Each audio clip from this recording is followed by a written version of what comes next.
In this video, I'll be breaking down Elly De La Cruz's 4-hit game against the Rangers that included 2 home runs and 7 RBIs. I will also be breaking down Carson Kelly's game against the Athletics, where he drove in 5 runs while hitting for the cycle. Let's jump right into Elly's performance. In his first at-bat, he lays off the first 2 breaking pitches, the first a curveball for a called strike and the second a slider for a ball. Then he gets a fastball that he hits up the middle at 103 miles per hour for a single. Going into his second at-bat, Elly knows that Rocker threw him 2 breaking pitches to start the first at-bat, and Elly jumps all over this first pitch slider, sending it 418 feet with an exit velocity of 107 miles per hour. When we take a closer look at the location of this pitch, it is located in an area where Elly does a lot of damage.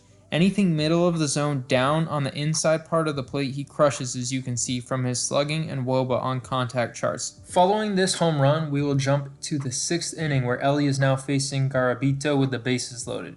He takes a first pitch slider for a strike, then lays off a changeup out of the zone, which sets up another slider that he is ready for. This time he hits a double at 102 miles per hour. In his next at-bat against Garabito in the 7th, Elly chases a changeup, but takes the second one for a ball, which sets up a fastball for him to drive. He sends this ball 436 feet at 110 miles per hour off the bat for his second home run of the game. Before fully analyzing the location of this pitch, I want to point out that last year, and throughout his career so far, Elly has been a very high whiff hitter, which means he swings and misses quite a bit. As we can see, he was in the bottom 8 percentile in whiff rate last year, missing 33% of the time he swung the bat. That being said, the location of this pitch is where he had his lowest whiff rate last year, only missing 8% of the time, and as we mentioned before, the area where he does a ton of damage. When taking a closer look, we can see that Garabito misses his intended location, with Heim being set up on the outside corner of the plate, but the pitch running all the way inside to Elly's hot zone. Now that I've gone over Elly's successful night at the plate, let's break down Carson Kelly's performance, which starts with a walk in the 2nd inning.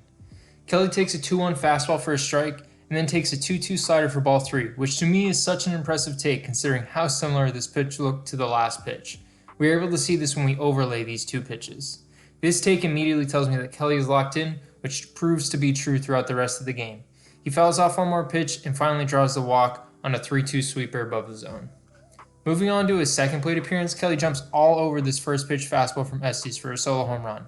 If we look at where Langeliers is set up, compared to where the pitch actually ends up, we'll notice that Estes missed his spot by quite a bit, and Kelly absolutely capitalized. In the next inning, Kelly comes up with the bases loaded again and wastes no time jumping on the first pitch cutter from Spence, which results in a single. That brings us to the 6th inning, where Kelly is up against Murdoch. With the count at 2-1, Murdoch throws a cutter over the middle of the plate. Kelly just barely misses hitting his second home run of the game, but gets an easy double, which puts him just a triple shy of the cycle. This might make you think he would be aggressive when he comes up again in the 6th inning, but he calmly takes a 3-2 fastball out of the zone to draw a walk and drive in another run. In his final at-bat, Kelly comes up in the 8th inning against McFarland. He wants nothing to do with this 2-2 slider, and on 3-2 he gets the sinker again, but this time McFarland leaves it up and now Kelly is off to the races. He gets a great bounce off the wall and makes his way to third base to complete the cycle.